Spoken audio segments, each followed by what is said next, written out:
Siapa yang senang karena khotbahnya mau cepat? Lois pasti senang sekali hari ini. Haleluya.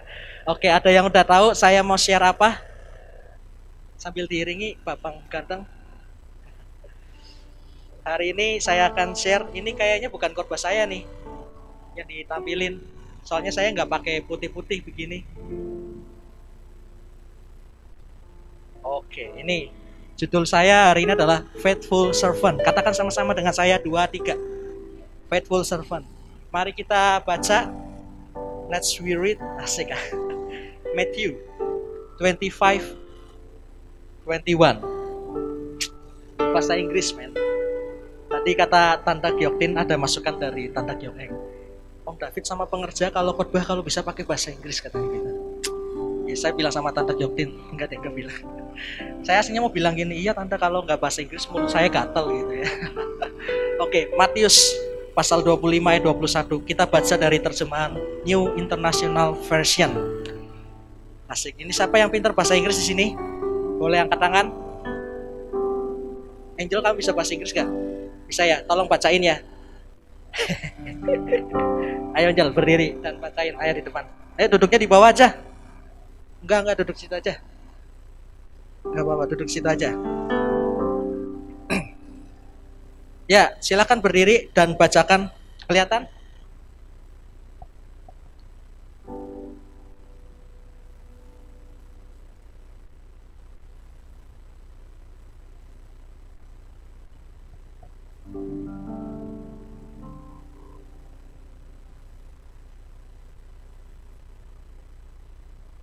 His master replied, "Well done, good and faithful servant. You have been faithful with a few things. I will put you in charge of many things. Come and share your master happiness." Asik, katel. Ya, hari ini kita akan bahas tentang faithful servant berkaitan dengan tema umum bulan ini yaitu setia sampai akhir. Ya, kita bahas di kata setia, bukan sampai akhirnya nggak penting. Sampai akhirnya penting, tapi itu nanti kita belajar di minggu-minggu depan atau Sabtu-Sabtu depan bersama hamba-hamba Tuhan yang lain. Hari ini kita bahas tentang kesetiaan terlebih dahulu. Apa yang kita pikirkan kalau kita mendengar kata setia? Oh ya, faithful servant itu tadi artinya adalah hamba yang setia ya. Faithful itu sebenarnya artinya bisa macam-macam. Tadi apa kata Vanes? Faithful? Ya, lupa. Faithful itu banyak artinya ya. Tetapi yang kita paling bisa artikan secara jelas untuk firman hari ini adalah faithful servant, yaitu hamba yang setia. Nah, bahas tentang setia. Coba kita berpikir sama-sama nih. Joshua, duduk di sini aja, itu kursi nggak ada yang di belakang itu soalnya. Ayo, ini adalah suara Tuhan yang berdiri di sini. Sama orang yang di depan sini nggak nurut, apalagi sama Tuhan. Ya, ayo dong, duduk depan sini. Nggak ada yang di belakang itu, soalnya kursinya udah dipas nih. Kecuali yang di depan ini sudah nggak ada kursi lagi, ini masih ada yang kosong soalnya. Ayo, nurut. Ya, faithful servant. Apa yang kita pikirkan ketika kita mendengar kata setia? Opagre.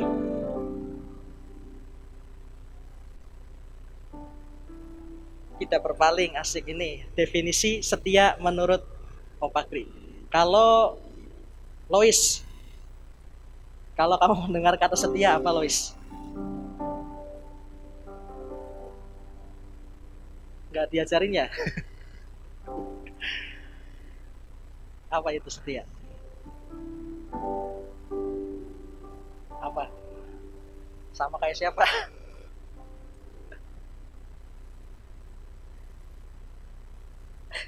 Apa? Sama? Ya wis, gak apa-apa. Ya udah, yang lain. Indri, setia. Hah? Apa dia bilang?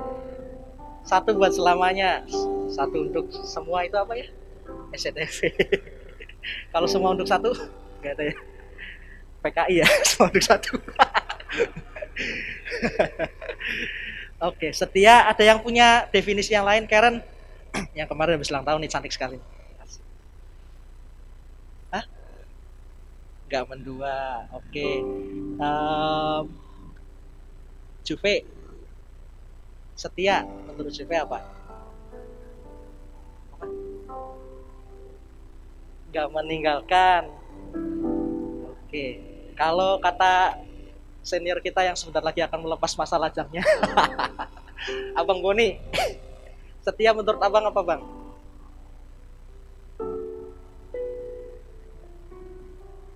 Asik. Kasih tepuk tangan, kasih tepuk tangan. Kasih tepuk tangan. Oke, banyak ya. Nah, mungkin juga ada yang berpikir setia itu selalu ada. Ya, benar nggak? Tapi kita akan belajar sesuatu yang lain sore hari ini. Nah, teman-teman, kalau kita baca Alkitab dan kita pernah dengar khotbah dari Bapak Gembala kita, maka setelah kita jadi percaya Yesus, dibaptis, kita punya banyak sekali status yang tersemat di hidup kita. Ada apa aja yang ingat? Status kita sebagai orang percaya, anak, terus sahabat, terus mempelai, ahli waris anak lah. Status apa lagi yang lain? Hamba, ya. Nah, kita mungkin boleh berkata, saya anak Tuhan gitu. Tetapi jangan melupakan hal yang penting juga yang kita nggak boleh lupakan, yaitu adalah status sebagai hamba. Karena kita berkata di Kolose pasal 3 ayat 24b, Kristus adalah Tuhan dan kamu hambanya. Katakan, aku hamba. Hamba, kita adalah hamba. Kita semua di sini adalah hamba. Sekalipun kita mungkin pemilik sebuah perusahaan, CEO of sebuah perusahaan ya, tetapi tetap di mata Tuhan kita adalah seorang hamba. Kristus adalah Tuhan dan kamu adalah hamba. Nah, kita belajar tentang faithful servant hari ini dari Matius pasal 25 ayat 21 tadi. Kalau tadi bahasa Inggris mungkin banyak yang nggak ngerti ya. Sekarang kita akan buka terjemahan Indonesia dari terjemahan baru. Maka kata tuannya itu kepadanya, baik sekali perbuatanmu itu, hai hambaku yang baik dan setia. Engkau telah setia dalam perkara kecil, aku akan memberikan kepadamu tanggung jawab dalam perkara yang besar. Masuklah dan turutlah dalam kebahagiaan Tuhanmu. Apa sih yang kita bisa lihat dari ayat ini tentang kesetiaan? Ya, ayat ini ngajarin apa sih tentang kita sebagai seorang hamba yang setia? Ini kan ceritanya tentang perumpamaan tentang talenta. Kalian pernah baca ya, ada hamba yang dikasih 5 talenta. Ini yang lagi kita baca nih. Ini jawaban seorang tuannya kepada hamba yang memiliki 5 talenta yang berhasil mengembangkan menjadi 10 talenta. Ada yang dikasih 2 talenta dikembangkan jadi berapa? 4. Ada yang dikasih 1 dikembangkan jadi berapa? Enggak dikembangkan. Kalau dia bilang dikembangkan itu Alkitabnya sesat itu ya. Karena yang 1 cuman dikubur. Nah, kita lihat nih dari Alkitab, dari cerita itu. Kenapa sih hamba yang punya 5 talenta dan 2 talenta disebut hamba yang baik dan setia? Kita nggak bahas yang 2 talenta ya, karena kurang lebih apresiasi Tuhan sama ketika mereka melaporkan apa yang mereka kerjakan. Ya, kepada yang 5 dikatakan begini, baik sekali perbuatanmu itu, hai hambaku yang baik dan setia. Engkau telah setia dalam perkara kecil, aku akan memberikan kepadamu tanggung jawab dalam perkara yang besar. Masuklah dan turunlah dalam kebahagiaan Tuhan. Apa yang kita bisa pelajari dari ayat ini ya, tentang bagaimana menjadi seorang hamba yang setia? Karena tadi balik lagi saya ingatkan bahwa kita ini adalah hamba ya. Kita sebagai orang percaya punya status juga sebagai seorang hamba ya. Siapapun kita, apapun status kita, apapun pekerjaan kita, di mata Tuhan setiap kita adalah hamba ya. Nah, bagaimana kita bisa belajar menjadi hamba yang baik, yang pada akhirnya sama seperti hamba ini yang punya 5 talenta yang bisa mengembangkan 10 talenta. Sampai akhirnya dia dikasih apresiasi sama Tuhan. Baik sekali perbuatanmu itu, hai hambaku yang baik dan setia. Nah, kita akan lihat ya, yang dimaksud setia, hamba yang setiain di sini itu yang seperti apa? Faithful servant itu yang seperti apa? Kita akan lihat dari terjemahan bahasa Indonesia masa kini. Nah, ini saya cuma bagikan 2 poin nih. Apa yang dimaksud dengan setia, tapi saya nggak tulis di sini ya. Ini kalian bisa tulis apa itu yang disebut setia ya. Bagaimana seorang hamba itu bisa disebut sebagai hamba yang setia? Kita lihat dari terjemahan yang pertama, dari terjemahan bahasa Indonesia masa kini. Bagus, kata Tuhan itu, engkau adalah pelayan yang baik dan setia karena engkau dapat dipercaya. Yai, dengan yang sedikit, saya akan mempercayakan yang banyak kepadamu. Masuklah dan ikutlah bersenang-senang dengan saya. Oke, jadi kalau kita perhatikan, seorang bisa disebut sebagai hamba yang setia kalau apa? Yaitu kalau setia yang pertama, yaitu dapat dipercaya. Karena tadi kalau kita baca terjemahan baru, ayat itu berkata, engkau telah setia dalam perkara kecil. Tetapi di terjemahan bahasa Indonesia masa kini ditulis secara jelas itu pengertian setia adalah karena engkau dapat dipercayai. Jadi pengertian setia supaya yang bisa menolong kita menjadi seorang faithful servant, hamba yang setia di hadapan Tuhan adalah dapat dipercaya. Katakan dapat dipercaya. Kata Nathan ini hipnotis ya, Tan. Hipnotisnya seorang pengkhotbah. Ya, dapat dipercaya. Dapat dipercaya itu bicara tentang apa, teman-teman? Dapat dipercaya itu bicara tentang integritas. Katakan integritas. Ya. Jadi kalau kita mengarah kepada pengertian ini, setia, dapat dipercaya, kita bisa simpulkan atau kita bisa renungkan bahwa setia ini pengertiannya lebih dalam dari sekedar selalu ada. Setia memang selalu ada. Tetapi kalau selalu ada dan gak berbuat apa-apa dan gak bisa dipercaya, apakah bisa disebut sebagai orang yang setia? Pacarmu ada terus, tapi dia gak bisa dipercaya, apakah bisa disebut setia? Apakah bisa disebut setia? Enggak ya. Jadi bukan cuma sekedar selalu ada. Tuhan hanya Dia yang selalu ada. Bukan cuma yang sekedar selalu ada. Tetapi setia itu adalah dapat dipercaya. Jadi sekalipun kita tidak diawasi, tidak selalu bersama-sama dengan Tuhan. Maksudnya apa? Setiap kita kan mungkin dalam mengalami perjumpaan dengan Tuhan, maksudnya yang benar-benar kerasa itu kan di momen-momen khusus ya. Misalkan ketika kita sedang memuji menyembah Tuhan, beribadah, atau sedang dalam doa pribadi. Itu kan waktu-waktu khusus. Nah, selepas itu loh, selepas kita nggak di waktu-waktu khusus yang dimana kita bisa ngerasain Tuhan atau ngalamin perjumpaan sama Tuhan. Di waktu misalkan kita bekerja atau kalian masih sekolah, di waktu kalian masih sekolah, apakah kalian adalah seorang hamba yang setia atau tidak? Itu ditentukan dari apakah kalian dapat dipercaya. Ya jujur aja, masa pandemi ini meruntuhkan nilai sebuah integritas. Karena apa? Karena jujur saja saya sendiri juga melakukan ini ya. Kalau misalkan ada rapat yang gak terlalu formal amat, bajunya tetap pakai kemeja, tapi saya bawahnya pakai kolor. Karena virtual doang, rapatnya pakai Zoom. Mungkin beberapa dari kalian juga berbuat yang sama waktu sekolah masih online ya, pakai Zoom, atasnya pakai seragam, bawahnya pakai koloran doang. Atau ada yang belum mandi gitu ya. Meruntuhkan nilai integritas atau kesetiaan itu. Nah, teman-teman, setia yang kita bisa pelajari, yang bisa menuntun hidup kita untuk menjadi faithful servant yang pertama adalah tentang hidup kita dapat dipercaya. Ini bicara tentang integritas. Nah, teman-teman perhatikan kalimat saya ini. Hidup kita yang sebenarnya adalah saat tidak ada orang lain mengawasi kita. Itulah kesetiaan atau integritas. Di depan orang lain, kamu bisa berpura-pura. Di depan saya, kamu bisa berpura-pura. Even di depan orang tua sekalipun, kamu bisa berpura-pura. Ya. Tetapi, kita perlu perhatikan bahwa integritas itu adalah ketika apa? Hidup kita tidak diawasi orang, ya. Dan sama seperti hidup kita yang diawasi orang. Paham nggak? Jadi apa? Baik diawasi, diliatin atau tidak diliatin, kita menunjukkan sikap yang sama atau menunjukkan perbuatan yang sama, itu integritas. Dan integritas ini adalah syarat penting yang akan menentukan apakah kita bisa disebut sebagai faithful servant. Ya, siapa sih yang nggak mau suatu saat nanti ketika kita berjumpa muka dengan muka sama Tuhan, Tuhan bilang, "Sapaslah hai hambaku yang baik dan setia. Engkau sudah setia, mari masuk ke dalam kebahagiaanku," kata Tuhan. Siapa yang nggak mau seperti itu? Ada yang nggak mau? Setiap di sini pasti mau ngalamin perjumpaan itu sama Tuhan, dan Tuhan bilang, "Sapaslah hai hambaku." Oke, amin. Nah, kita nggak bisa ke sana kalau nggak memulai dari hal ini. Jadi hidup kita sebenarnya adalah saat nggak ada orang lain mengawasi kita.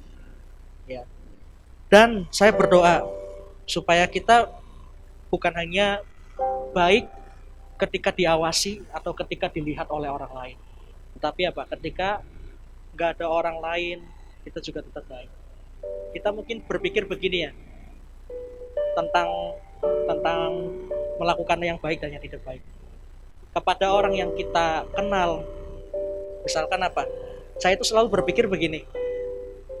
Ini yang juga mengubah ini ya, mengubah cara saya nyetir gitu. Walaupun masih agak emosi juga kalau di jalan, kalau ada yang gunting gitu ya, atau yang ada yang nikung. Ya, ditikung sakit. Kalau ada yang gunting kendaraan saya itu masih emosi. Tapi saya selalu berpikir siapa tahu yang nikung itu jemaat gitu. Orang yang saya kenal. Kalau saya marah-marah nggak baik.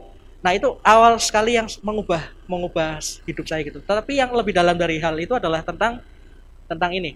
Bagaimana bukan tentang lagi orang yang saya kenal atau yang tidak kenal, tetapi tentang Tuhan saya. Ya, jadi kita kan punya tanggung jawab nih, membawa nama Tuhan di hidup kita. Nah, kalau saya marah-marah, even kepada orang yang nggak saya kenal sekalipun, terus orang itu ternyata satu saat bertobat dan terima Yesus, terus datang ke sini, datang ibadah yud, lihat saya lagi khotbah. Wah, gimana kira-kira perasaannya? Beberapa waktu yang lalu atau sebelumnya, lihat saya marah-marah di jalan misalkan gitu. Tapi beberapa waktu kemudian lihat saya khotbah di sini. Ya, jujur itu adalah hal yang akhirnya mengubahkan cara pandang saya tentang bagaimana menahan diri, ya, bagaimana menjaga emosi, walaupun masih belajar, kadang-kadang masih bisa terjatuh. Nah, teman-teman, setia adalah tentang dapat dipercaya. Apa yang Tuhan sedang percayakan dalam hidupmu saat ini? Apa yang sedang Tuhan percayakan dalam hidupmu saat ini? Kalau kamu bisa tanggung jawab di situ, bisa dipercaya di situ, berintegritas di situ, maka kamu adalah seorang hamba yang setia. Kita nggak bahas lama tentang integritas itu apa, nanti terlalu lama. Ya, tetapi di setiap kita di sini punya cara pandang yang sama, yaitu integritas adalah ketika kita diawasi atau tidak diawasi, kita tetap baik. Itu integritas. Ya. Nah, teman-teman perhatikan. Jadi hamba yang setia itu adalah yang menunjukkan kehidupan yang asli tanpa kepalsuan, baik di depan orang lain maupun ketika sedang sendiri. Kita bisa disebut sebagai faithful servant, hamba yang setia. Satu saat nanti Tuhan akan datang dan temui kita lalu berkata, "Sapaslah hai hambaku yang baik dan setia, engkau telah setia." Satu saat kita akan dapat apresiasi itu. Kalau apa? Kalau kita menjadi orang-orang yang berintegritas. Karena untuk menjadi faithful servant nggak bisa dipisahkan dari kebenaran ini, menjadi berintegritas. Kita nggak tahu nih kapan waktunya Tuhan bagi kita kan. Saya sering bilang ini. Kemarin juga Nathan bilang ini di Menara Dua Remaja. Vanessa Angel lagi mau ke Surabaya sama suaminya, ngalamin kecelakaan. Kasihan sekali ya anaknya jadi yatim piatu sejak dini. Kalian itu sungkem sama anaknya Vanessa Angel ya. Ditinggalin orang tuanya sudah besar. Ini ditinggalin dari masih kecil. Sungkem ya. Oke, kasihan loh jujur. Tapi ya memang mau gimana lagi, umur gak ada yang tahu. Seperti kita juga gak ada yang tahu kapan waktunya Tuhan selesai bagi kita. Yang kita harus selalu lakukan adalah bersiap-siap. Setuju? Setuju? Suatu saat nanti kita akan ketemu lagi di langit baru, bumi baru, Yerusalem yang baru, di sorga. Ya. Oke, hamba yang setia adalah apa? Ketika menunjukkan kehidupan yang asli tanpa kepalsuan, baik di depan orang lain maupun ketika kita sedang sendiri. Jadi kesungguhan kita atau kebaikan kita itu tidak hanya terjadi ketika orang lain melihat kita, nonton kita. Ya. Seperti yang mudah sekali menipu itu adalah pelayan-pelayan Tuhan yang berdiri di depan mimbar ini nih. Jangan berpikir orang yang berdiri di sini adalah orang yang suci atau kudus. Memang harusnya begitu kan pada faktanya. Tetapi gak sedikit juga orang yang menutupi kekudusannya dengan berpura-pura kudus di sini. Saya juga selalu berusaha setiap hari setiap waktu untuk tidak menjadi munafik, ngajar kebenaran di sini, jadi teladan dalam kesungguhan di sini. Tetapi ketika nggak ada yang lihat saya, ketika nggak ada anak-anak rohani yang lihat saya malah hidup seenaknya. Saya berusaha nggak seperti itu. Dan kita mari sama-sama berjuang bersama. Nah, itu hal yang pertama, menjadi faithful servant adalah ketika apa? Ketika kita bisa dipercaya, katakan dipercaya. Yang kedua, yang terakhir, haleluya. Kita lihat Matius pasal 25 ayat 21. Maka kata tuannya itu kepadanya, baik sekali perbuatanmu itu, hai hambaku yang baik dan setia, engkau telah setia dalam perkara kecil. Aku akan memberikan kepadamu tanggung jawab dalam perkara yang besar. Masuklah dan turutlah dalam kebahagiaan Tuhanmu. Oke, dari pengertian ayat ini, kita bisa menemukan pengertian setia yang kedua yang dimaksud Tuhan. Engkau hamba yang baik dan setia itu yang seperti apa? Yang pertama tadi yang berintegritas. Yang kedua, setia itu adalah ketika kita bertanggung jawab. Katakan bertanggung jawab. Bertanggung jawab itu artinya siap menanggung resiko. Katakan menanggung resiko. Iya, jadi kita bisa disebut bertanggung jawab adalah ketika kita siap menanggung sebuah resiko. Ya, contohnya adalah Daud. Alkitab itu bilang begini tentang Daud. Ketika Daud itu disuruh bapaknya pergi ke medan perang, ngirim rantang makanan buat kakak-kakaknya. Daud itu kan biasa mengembalakan kambing domba. Dia menitipkan dulu kambing dombanya. Terus setelah itu dia ketemu sama kakak-kakaknya malah marah. Ngapain kamu bocil di sini? Bocil kamu ngapain di sini gitu ya? Ya, kakak-kakak Daud itu punya sentimental ya terhadap usia yang lebih rendah. Padahal kita nggak boleh meremehkan siapapun orang, mau usianya lebih muda dari kita, mau lebih tua dari kita, mau lebih pintar dari kita, mau lebih bodoh dari kita nggak boleh meremehkan siapapun orang itu. Dia belajar dari pengalaman kakak-kakak Daud nih. Daud diremehkan sama kakaknya, dibilang bocil kamu ngapain di sini? Harusnya kan kamu mengembalakan kambing domba, walaupun cuma 2-3 ekor, ya. Kemana kamu titipkan yang 2-3 ekor itu? Kemana kamu titipkan yang 2-3 ekor itu? Ya, lagi dong, foto lagi. Kemana kamu titipkan yang 2-3 ekor itu? Ya. Kemana kamu titipkan yang 2-3 ekor itu? Ya, Daud cuma dititipin kambing domba 2-3 ekor. Kita pernah ini gak sih, pernah berpikir kira-kira Daud pernah mikir gak ya kalau suatu saat dia akan jadi seorang raja Israel? Ayo kita mikir sama-sama nih. Kira-kira Daud pernah kepikiran gak kalau dia suatu saat akan jadi raja Israel? Enggak ya.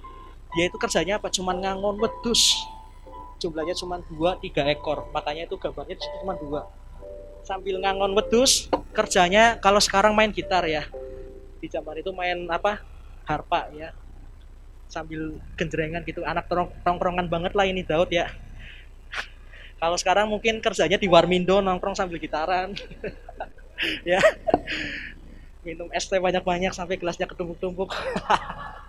Sampai giginya bolong ya. Dan harus dirujuk. Daud itu anak tongkrongan banget tuh pada saat itu. Dia mungkin kalau punya cita-cita, kalau boleh nebak, Daud itu mungkin cita-citanya jadi musisi. Ya, karena apa kerjanya? Ngangon wedus sambil main harpa. Atau kalau nggak jadi musisi, dia cita-citanya mungkin jadi pengusaha peternakan. Ya, karena yang dia kerjakan di hari itu ngangon wedus. Cuman 2. Tetapi saya berpikir begini, bagaimana Daud itu sangat bertanggung jawab terhadap 2-3 ekor kambing dombanya. Alkitab mengatakan, saya nggak catat di sini ya. Ketika Daud itu maju kepada Saul dan bilang dia ingin berperang melawan siapa? Goliat. Kan Saul sempat meremehkan. Wah, bocil nih. Bisa apa enggak ya? Tetapi Daud bilang apa? Tenang saja Tuanku. Aku ini seorang penggembala kambing domba ayahku. Ketika apa? Ketika ada singa datang, maka mulutnya ku sobek-sobek. Sobek-sobek mulutnya. Ya, sobek-sobek ya. Disobek-sobek mulutnya. Ketika ada beruang datang, ditarik janggutnya, dilawan sama Daud. Melihat hal itu, kita bisa menyimpulkan apa? Daud seorang yang sangat bertanggung jawab sekali. Sama 2-3 ekor kambing domba yang dititipkan. Dan yang perlu kita perhatikan, hal inilah yang menjadi alasan Tuhan akhirnya milih Daud jadi raja. Selain daripada Daud itu suka dekat sama Tuhan, ya kan dia walaupun anak tongkrongan tapi nyanyinya lagu rohani ya.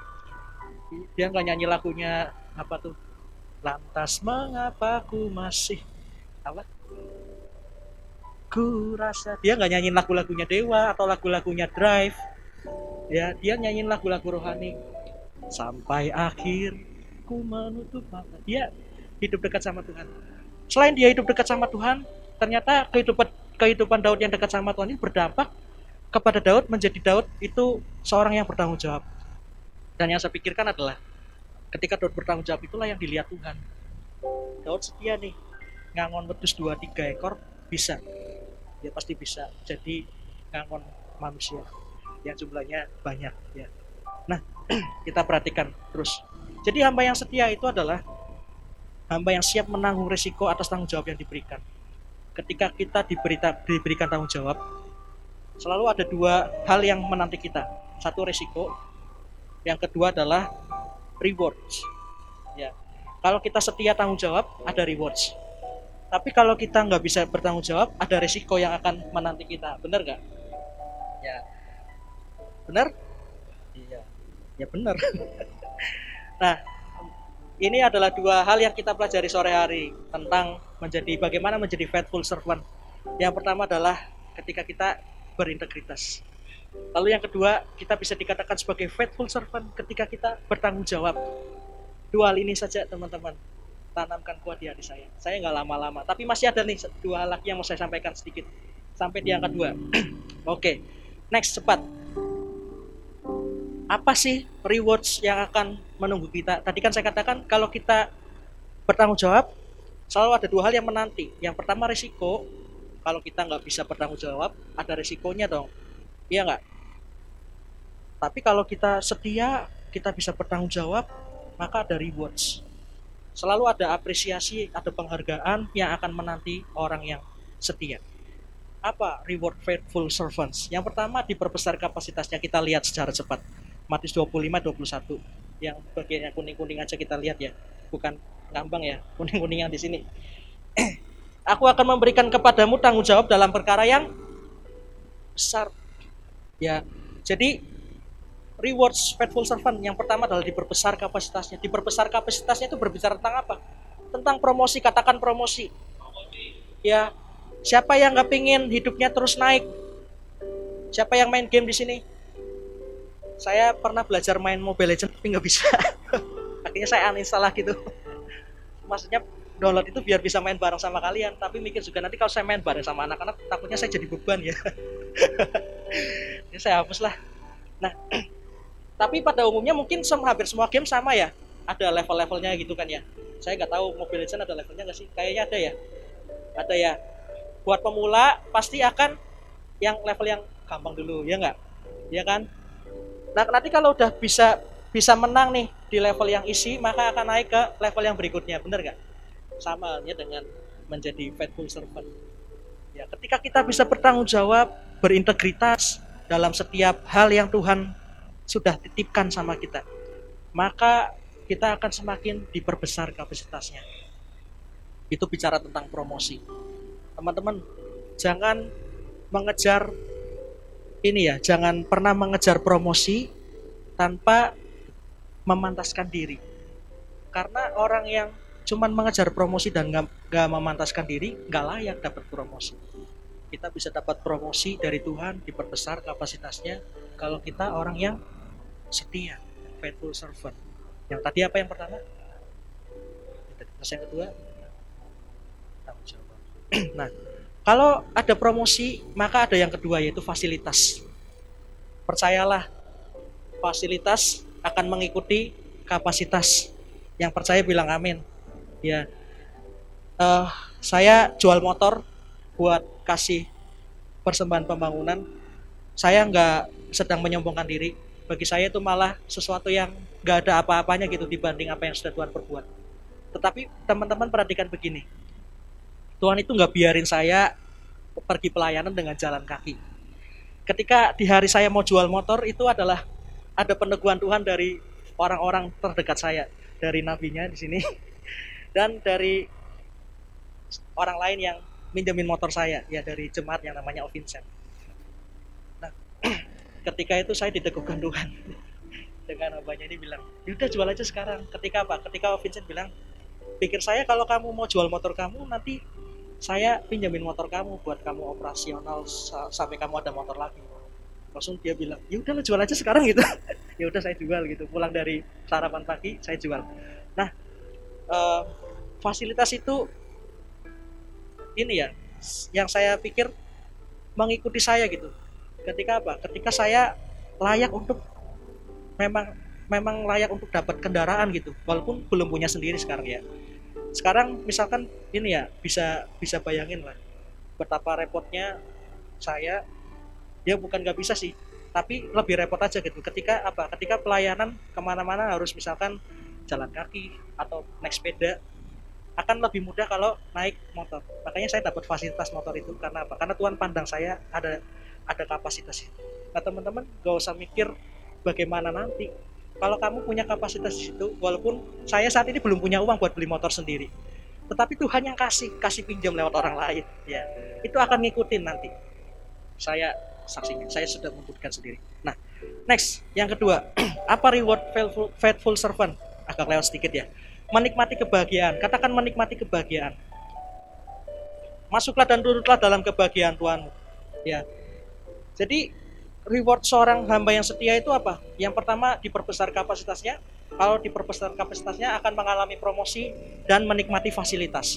Yang kedua, reward sebagai faithful servant akan menikmati kebahagiaan.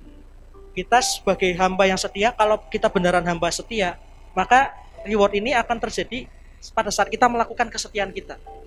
Dan reward ini juga akan terjadi ketika kita setelah melakukan kesetiaan kita. Nangkep gak? Nah, jadi bukan cuma setelah nanti nih, setelah kita lakukan kesetiaan kita, tanggung jawab kita bisa bahagia. Bukan cuma nanti, tetapi sebagai seorang faithful servant, sebagai hamba yang setia, ketika kita lakukan kesetiaan kita, maka kita juga akan mengalami kebahagiaan. Kita lakukan dengan bahagia. Itu adalah reward juga loh. Ya, siapa yang merasa menyukai apa yang sedang kalian kerjakan saat ini? Saya juga ya sebagai seorang full timer, saya menyukai apa yang saya lakukan. Dan saya berpikir itu adalah sebuah reward dari Tuhan. Saya bahagia loh jadi pelayan Tuhan. Bahagia nggak bro? Ci, bahagia ya. Serius, melayani Tuhan itu bahagia banget. Ya. Walaupun tadi saya dengar khotbahnya Saifuddin Ibrahim, dia bilang dari 2006 dia ikut Yesus sampai sekarang katanya sama sekali nggak ada bahagianya. Kalau saya melihat hidup saya, kok bahagia ya?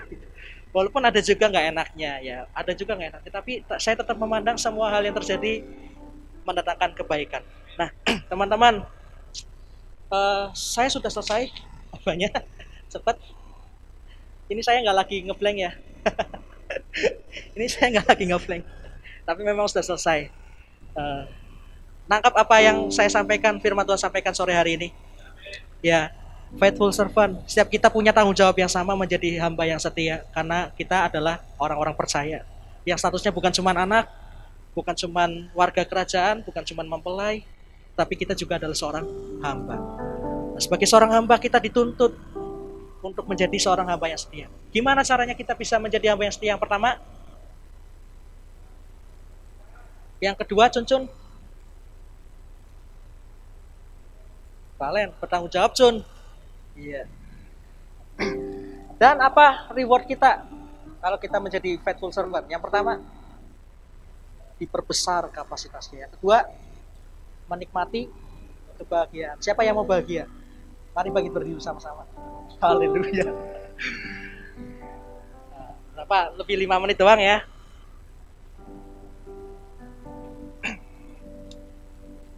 Saya mau ajak kita nyanyi sebuah lagu Hati Hamba.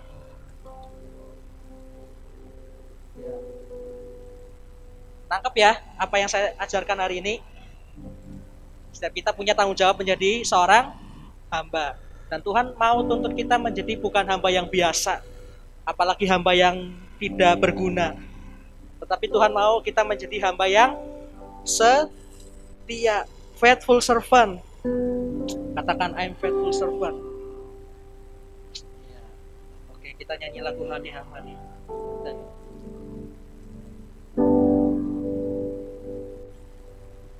Ku tak dapat lupakan kebaikan yang ku terima, pengorbananmu yang mulia, jadikan ku berharga. Kau tulus menerima, kau tulus menerima aku apa adanya, aku apa adanya. Kekuatan kasih-Mu nyata memulihkan hidupku. Kau bukan Tuhan yang melihat rupa, Kau bukan Tuhan yang memandang harta. Hati hamba yang selalu Kau cari, biar Kau temukan di dalamku. Selama hidup ku mau menyembah-Mu, sebab Engkau sangat berarti bagiku. Yang terbaik yang ada padaku, ku persembahkan kepadamu. Yesusku, sekali lagi nyanyikan pujian ini dengan sungguh dari awal. Ku tak dapat lupakan, ku tak dapat lupakan kebaikan yang ku terima, pengorbanan-Mu Tuhan, pengorbanan-Mu yang mulia, jadikan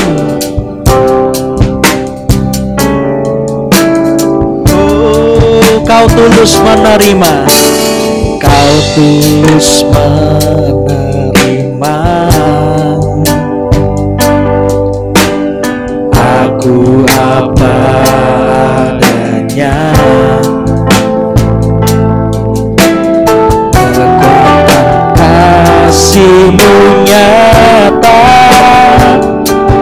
memulihkan hidupku. Kau bukan Tuhan yang melihat rupa, Kau bukan Tuhan yang memandang harta. Hati hamba yang selalu Kau cari, biar Kau temukan di dalamku. Selama ku hidup, ku mau menyembah-Mu, sebab Engkau sangat berarti bagiku. Yang terbaik yang ada padaku, ku persembahkan kepadamu.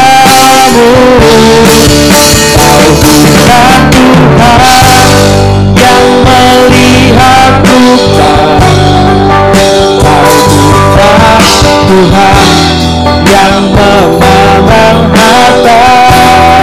Saya mengundang Kakak Yunike untuk maju ke depan berdoa buat firman Tuhan.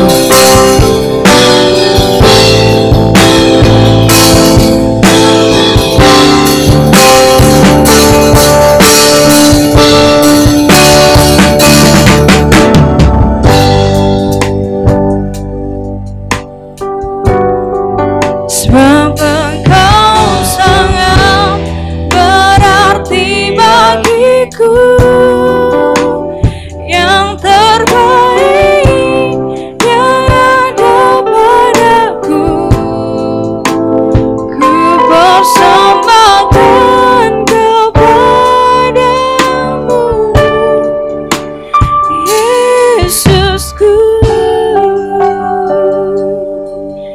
Kami bersyukur Tuhan, kalau sore hari ini kami boleh diingatkan lagi Tuhan, buat menjadi hamba yang setia Tuhan.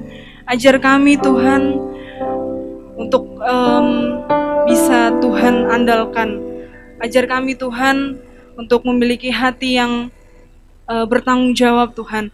Kami mau Tuhan, biar setiap hidup kami Tuhan, biar setiap kami Tuhan dapat menyenangkan-Mu Tuhan. Ajar kami Tuhan, hari demi hari Tuhan, biar Tuhan yang terus bentuk kami Tuhan, menjadi sesuai apa yang Kau inginkan Tuhan Yesus. Terima kasih Tuhan, ini kerinduan kami Tuhan, biar firman yang telah kami dengar Tuhan, bukan hanya lewat Tuhan, biar kami menangkapnya Tuhan, dan kami bisa jadikan rema Tuhan dalam kehidupan kami.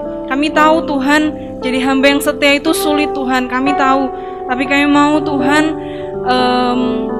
minta pertolongan-Mu Tuhan. Kami mau Tuhan Yesus yang campur tangan Tuhan. Kami percaya Tuhan, kalau Tuhan yang perintahkan, kami percaya Tuhan, Tuhan juga yang akan memampukan. Terima kasih Tuhan Yesus.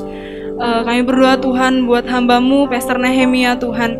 Biar Tuhan Engkau yang perluas kapasitasnya Tuhan. Biar Tuhan Engkau yang pakai hidupnya. Engkau yang memberikan apa yang hamba-Mu butuhkan Tuhan.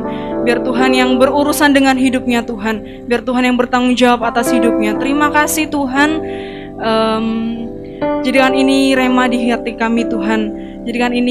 Jadikan kami Tuhan pelaku firman-Mu Tuhan. Biar kami bukan hanya mendengar, tapi kami mau melakukan Yesus. Terima kasih Tuhan. Dan sebentar kami akan memberikan persembahan. Biar Tuhan Yesus sucikan, kuduskan tangan kami, agar kami memberikan dengan sukacita, dan Tuhan berkati bendahara yang mengelolanya Tuhan. Terima kasih Tuhan Yesus. Kami bersyukur, kami bersukacita Tuhan. Terima kasih. Haleluya. Amin.